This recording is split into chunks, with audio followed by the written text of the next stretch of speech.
Hey, this is the Black Belt Panda, and in today's tutorial, I'm going to show you how to build a computer.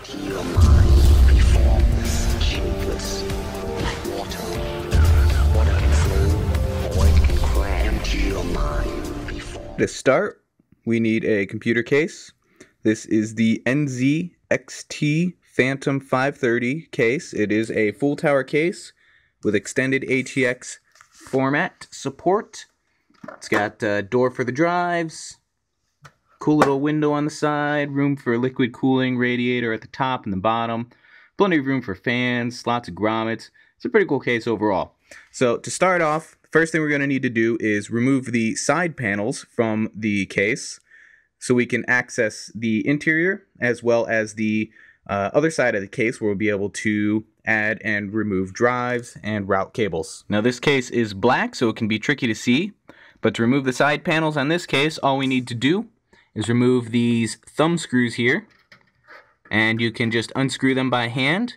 If you have an older case, you may have to use a screwdriver to remove the screws if they don't have thumb screws like this. There's one at the top, and there is one at the bottom on either side, so we can remove both of these side panels. So now I've got the thumb screws off. This case uses a hinged side panel design. So the side panels come off very easily. Now you just want to set those aside somewhere out of the way where they won't get damaged. Some cases require you to pull the side panel back and out instead of to the side like these ones. Now on the inside of the case here, we have all of our cables bundled together in this bag. So we're just going to remove the twist tie from that bag. Pull the bag off, and now we've got access to all of our case's cables. We also have a box here of case accessories such as screws and zip ties. To access that, we need to go around to the other side of the case. Move this zip tie here out of the way. Alright, so we're going to move the case around to the other side. And with this particular case, we have a toolless design. So I just grab this and we slide it out. There's our box of accessories. This just pops out.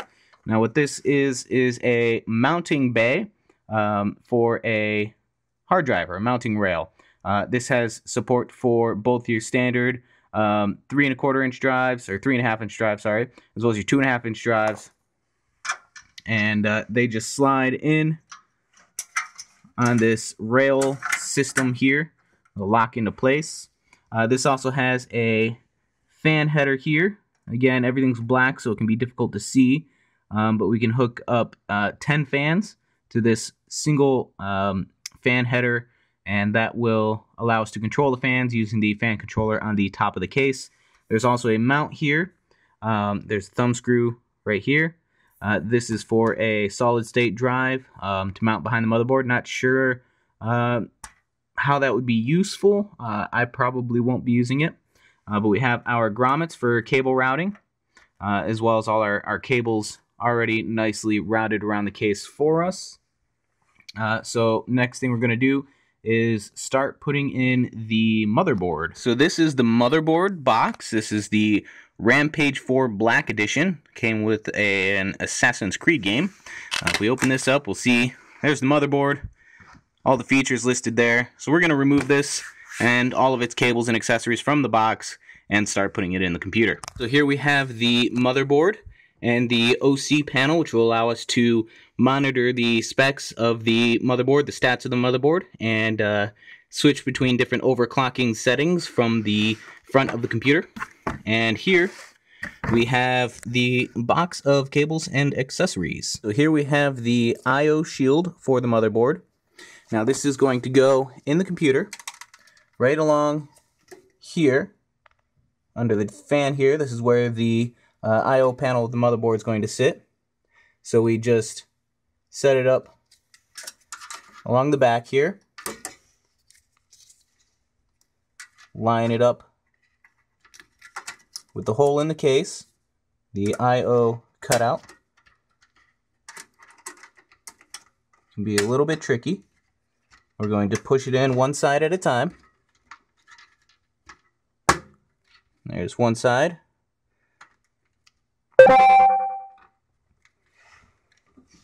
I just got to push in the other. Make sure it's flush all the way across all the sides here. Now if we look, I'm going to adjust the camera here. Alright. Over here, there's the I/O panel in place. Pushed in, flush with the case. Very good.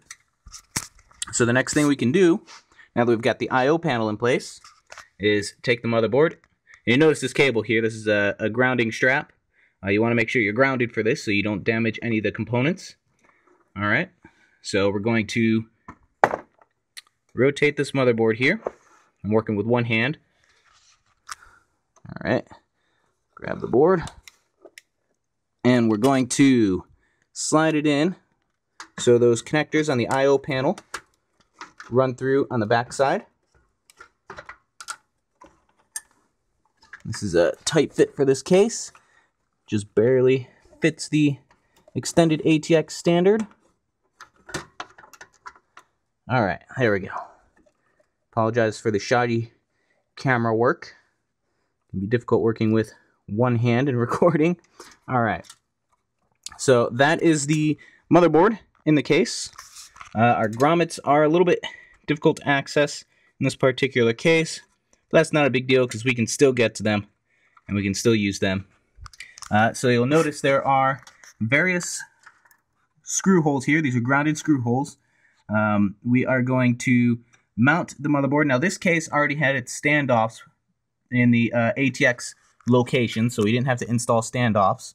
Standoffs are basically little, not really nuts, but they're similar, that will bridge the gap between your motherboard and your computer case.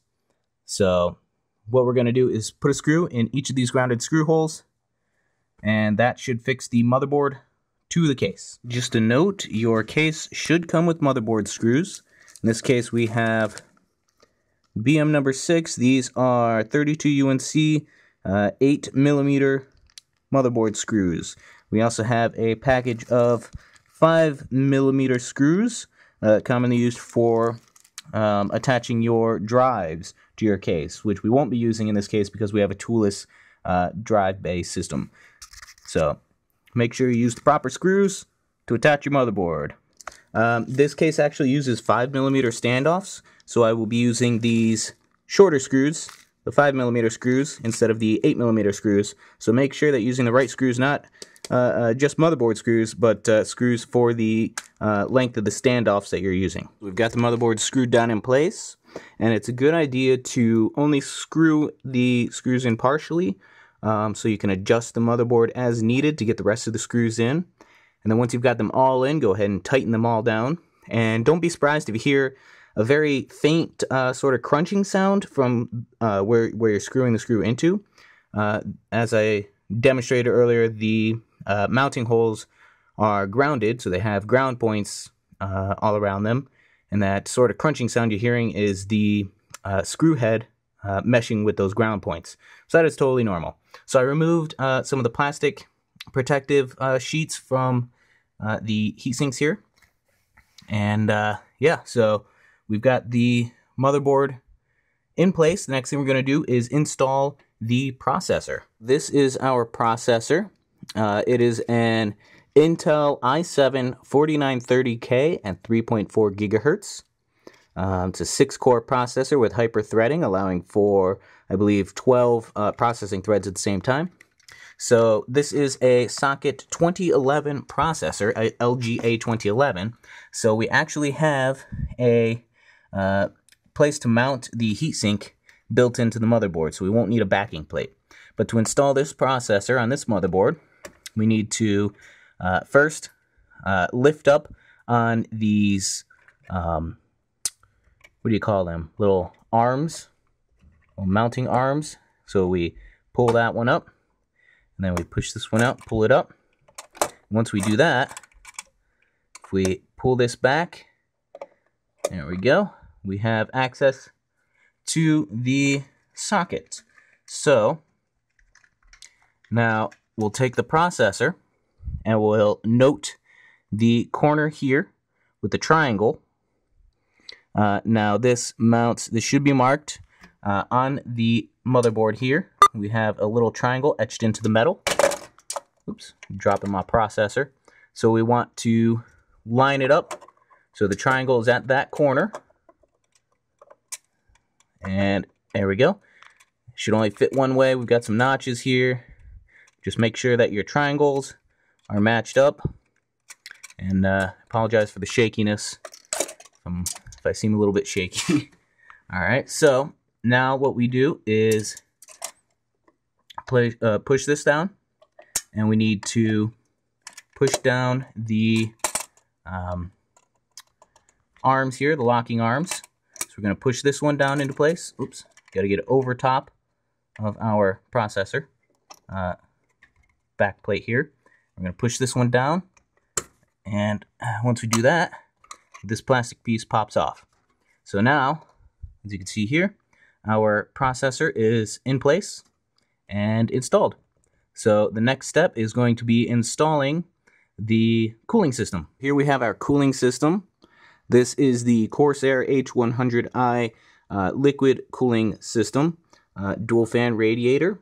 We're going to mount the radiator to the top of the case, and then the CPU block to the CPU there. And this gives us the ability also to control fans using the software, the Corsair Link software, which I may or may not do. I may just use the motherboard software for that. But yeah, so I'm going to screw the fans onto the radiator with the included screws. We got a bunch of different screws here. And once we got both fans on, next thing I'm going to do is mount it to the top of the case into those mounting holes there using the included screws for that. To top mount the radiator, I'd have to remove the top of the case. Now this just uses these little prongs here. You can just squeeze those together and the top pops right off. This has 6 of them, it looks like, and that'll give me access to this side of the area for mounting the radiator. We have the radiator installed in the top of the case there, and the next thing we need to do is connect the CPU block to the CPU. Now this is done by, in this particular cooler, mounting this bracket to the CPU block and installing standoffs, not really standoffs so much as they are sort of couplers, to the board there. And we'll screw this down on top using these thumb screws that came with it. And this has pre-applied thermal paste, so we're not going to apply any aftermarket paste. We will use the paste that came pre-applied because I know that is good quality. Okay, so we have our liquid cooling system installed. As you can see, the CPU block is attached to the processor now. So the next thing I'm going to do is connect the fans. Kind of hard to see, but there's some cables here. These are going to connect to a Y cable, a Y splitter, which I'm then going to connect to the ports on the side of the CPU block here, and that will control the fans for us. I'm also going to plug the cables in here. The SATA power we can't do yet because we don't have the power supply in, but this is the fan connector here that goes to the motherboard, so I'll plug that in. I have the cables plugged in for the liquid cooling system here, with the exception of the power cable for the SATA power connector because we don't have the power supply in yet. The next thing I'm going to do is plug in the connectors for the case. Now each case is different, so you have to refer to your motherboard manual to determine what connector goes where, as well as possibly your case manual. But this particular case has a USB 3.0 connector. It has audio connector, several of the motherboard connectors for your power switch, reset switch, HD and power LEDs, and we have a fan connector here for case fans. But yeah, I'm just going to plug these in, and then we will move on to adding some components to the motherboard. This motherboard, if you look right here, has support for 8 sticks of memory. Now, I am on a budget, so I'm reusing memory I already have. Nothing fancy. Ballistix Sport, just 1333 DDR3 RAM, which is like the minimum this board runs. So I'm going to be putting 8 gigs of RAM in here, and installing the RAM is pretty simple, pretty straightforward. We just need to make sure the clips are pushed back, pushed down. The clips at over here. Oh, does this only got? Huh, that's neat. I've not seen a motherboard that has clips on just one side, so that's different. So we just got clips on one side. Then we line up the notches in the RAM and the notch in the slot, and we try to get the camera on it here. Slide it in straight down, and we can push it down on. This is DIMM B2. I'm actually going to move it over here to A1 because I like to keep things in order. Alright, so we push it down until it clicks, which it just did. And then this is 4-channel RAM, quad channel RAM. We want to make sure we're putting the other memory in the same channel.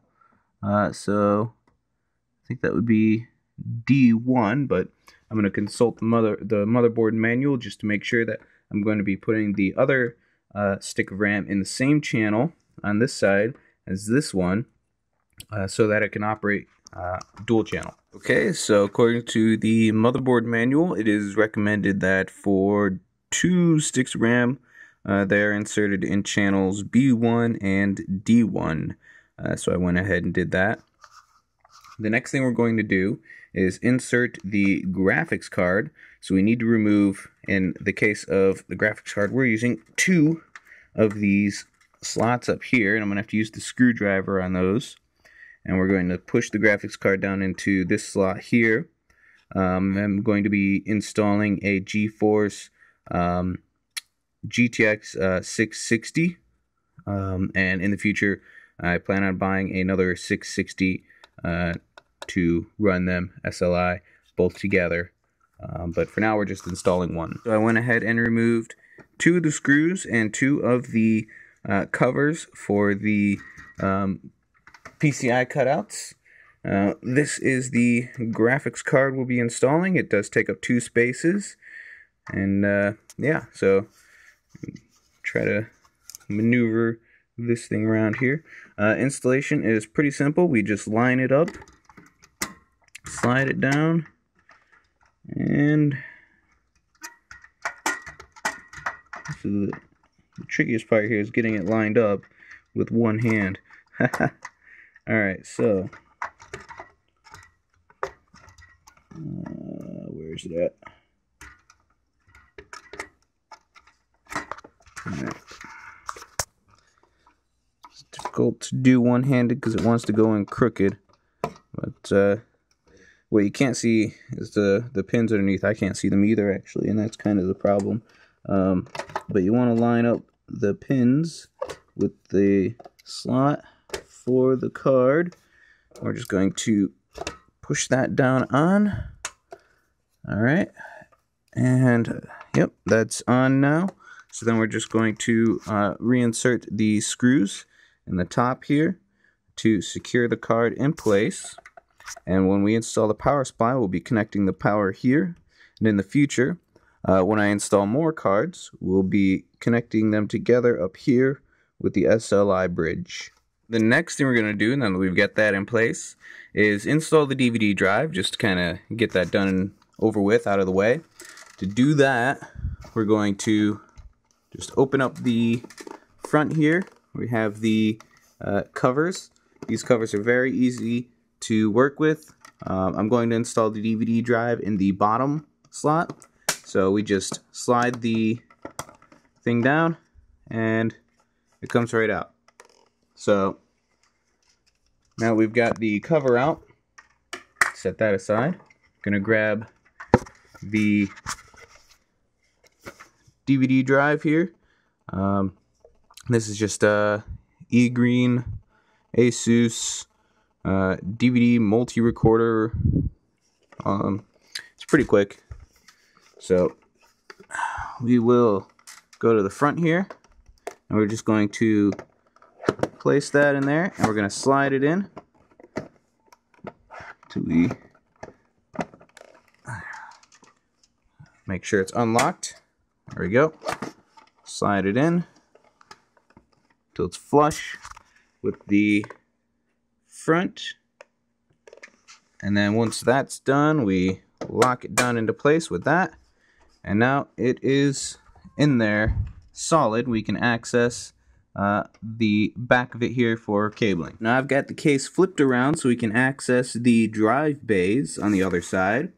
I'm going to place the SSDs, the two of them, right here in this bay, and then I'm going to place a regular SATA hard drive right here in this rail. So we're going to take this one out first. Okay, so we have our drive rail here, and grab the hard drive. It's a little dusty, but this is, let's see, a Hitachi 1 terabyte hard drive, SATA 3.0. Not a quick drive, but this is just for storage. This is what I store my videos on when I'm recording. So to mount this in, back away the camera here, we just clip it in. There are little pins. I can find them here. You want to, let me show you the pins here. Those little pins, those need to line up with the screw holes on the hard drive. And the rail here is flexible, so you just kind of pop one side in and then the other.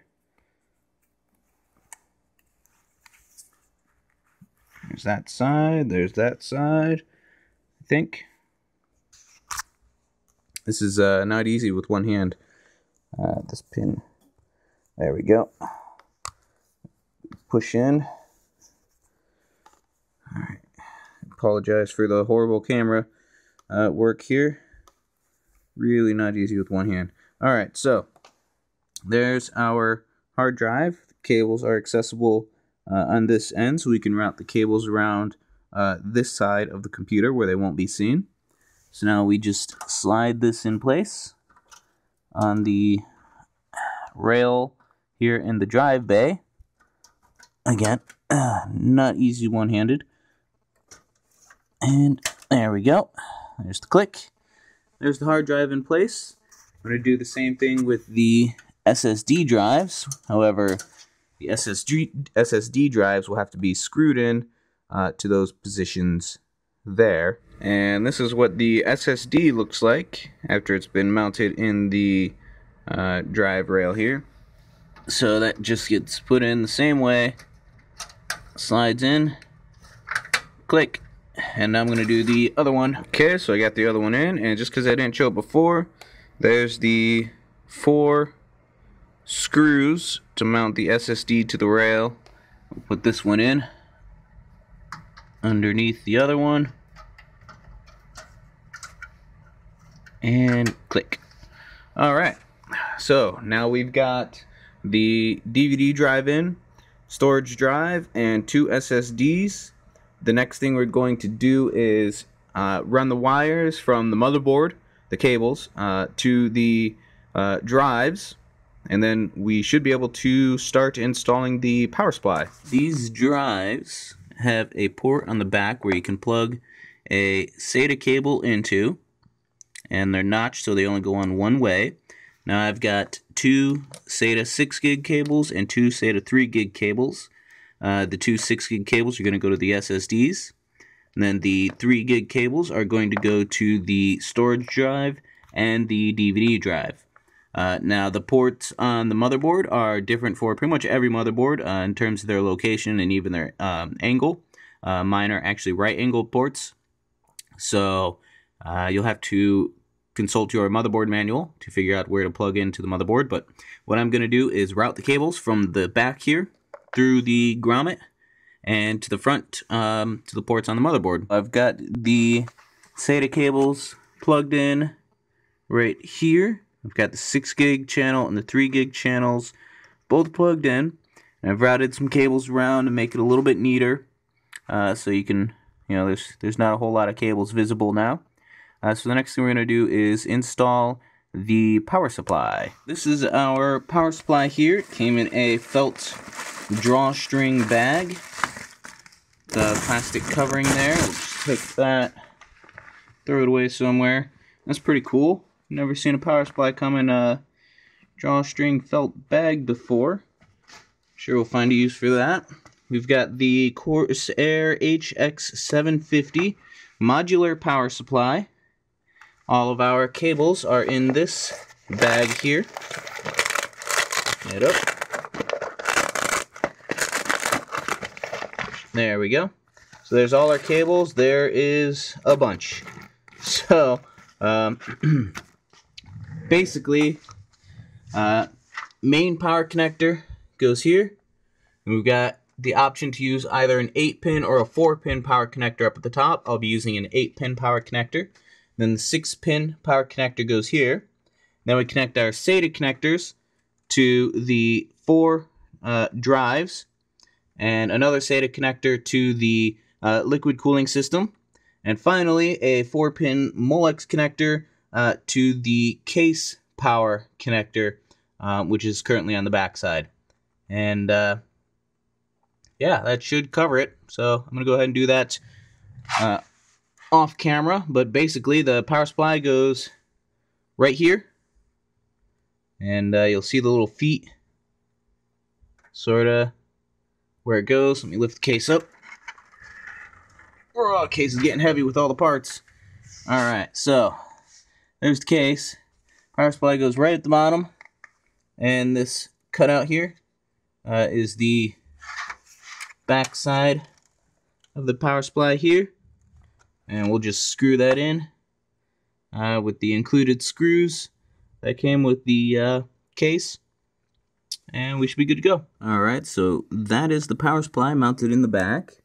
Now this particular case allows you to mount the power supply in either direction. In this case with the plug on the left there and the switch on the right of the plug, which here on the inside of the case means the fan is on the bottom.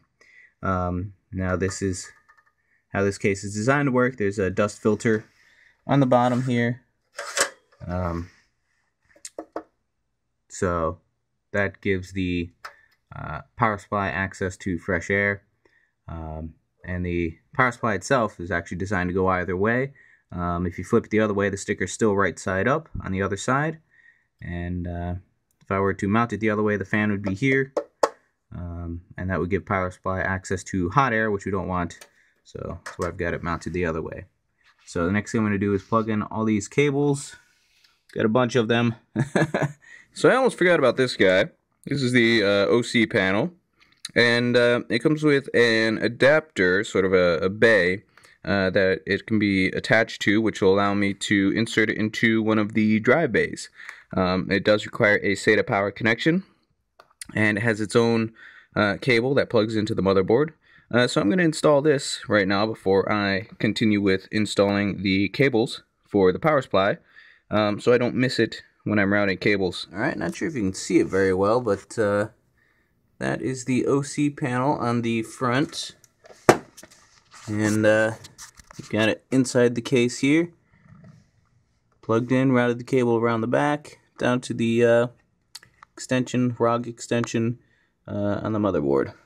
So now I'm going to go back to installing the power connectors.